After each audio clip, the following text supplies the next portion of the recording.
everyone! So as promised, here is my bookish video of the week. If you clicked off the video that I posted earlier in the week, I do have a coupon code in there for a free pair of glasses, including the prescription. So if you wear glasses and you want a new pair of glasses, go check that out.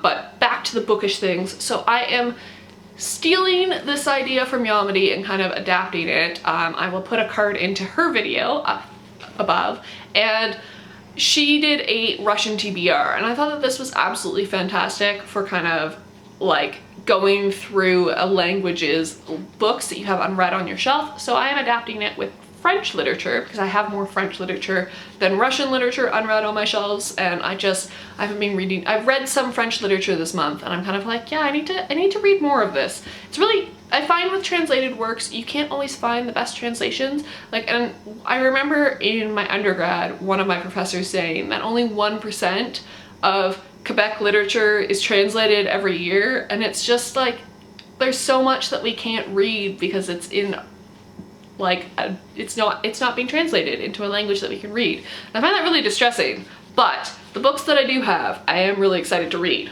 So the first one I have here is Emile Zola's The Beast Within. I have it in the Pocket Penguin edition. These were sent to me ages ago. I did a whole video about them. I will put a card up above. And I've read a couple of them, but I haven't gotten through the bulk of them.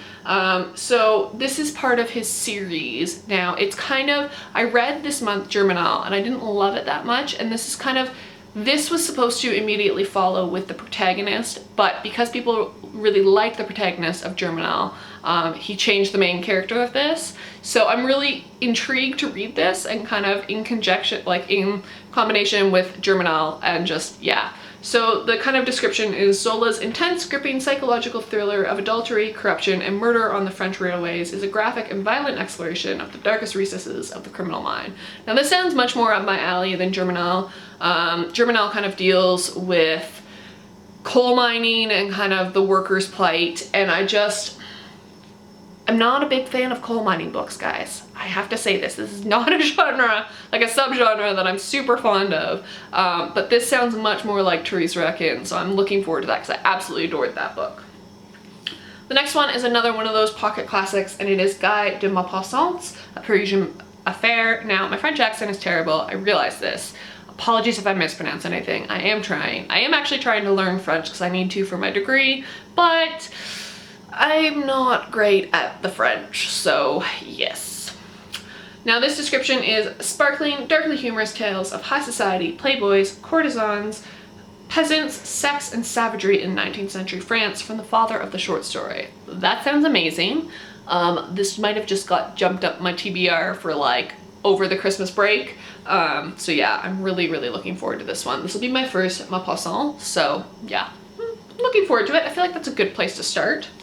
Next up is another Zola, and it is The Fortune of the Rougon, which is the first in his series. I did start reading this a while ago and kind of just set it aside and haven't picked it up again. It's just didn't really grab me. I wasn't in the right frame of mind to read this, so I do need to get back to this and actually restart it because I don't remember very much of what happened. So set in the fictitious provincial town of Plaisance, The Fortune of the Rougon tells the story of Silver and Miette, two idealistic young supporters of the Republican resistance to Louis-Napoleon Bonaparte's coup d'etat in December of 1851. They join the woodcutters and peasants of the Var to seize the control of Plaisance, opposed to the Bonapartist loyalties led by Silver's uncle Pierre Rougon.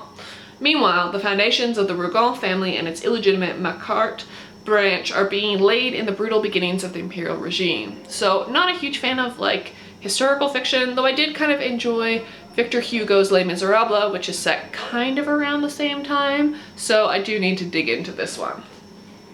Next up is one that was recommended to me by Yamini, and I picked it up because she absolutely loved this book, but it's big and I haven't gotten to it, and it's Stendhal's The Red and the Black. So, handsome, ambitious Julien Sorel is determined to rise above his humble provincial origins, soon realizing that success can only be achieved by adopting the subtle code of hypocrisy by which society operates. He begins to gain advancement through deceit and self-interest. His triumphant career takes him into the heart of glamorous Parisian society, along the way conquering the gentle married Madame de Renal, the haughty Mathilde, but then Julien commits the unexpected, devastating crime and brings about his own downfall. The Red and the Black is a lively, satirical portrayal of French society after Waterloo, riddled with corruption, greed, and ennui, and Julien, the cold exploiter whose Machiavellian campaign is undercut by his own emotions, is one of the most intriguing characters in European literature. Now I remember why Yamini recommended this to me, and I really, really want to get to it. This might be another one I'd bring home over the break. I do have like a whole week in which I don't have any schoolwork, and I'm really looking forward to that, and I've got like a 6-hour train ride each way. So yeah, this might be coming home with me. And then the last one is an author that I've read a couple of his works and I really, really enjoy, and it's just been sitting on my shelf for ages, and I need to get to it, and that is Balzac's cousin Bette. I've read Père Goriot, Ursule Mirouet, and Eugene Grandet in his kind of like series of works, and this is the next one that I want to get to. So poor plain spinster Bette is compelled to survive on the condescending patronage of her socially superior relatives in Paris. Her beautiful, saintly cousin, Adeline, the philandering Baron Hulot, and their daughter Hortense, already deeply resentful of their wealth. When Bette learns that the man she's in love with plans to marry Hortense, she becomes consumed by the desire to exact her revenge and dedicates herself to the destruction of the Hulot family, plotting their ruin with patient, silent malice.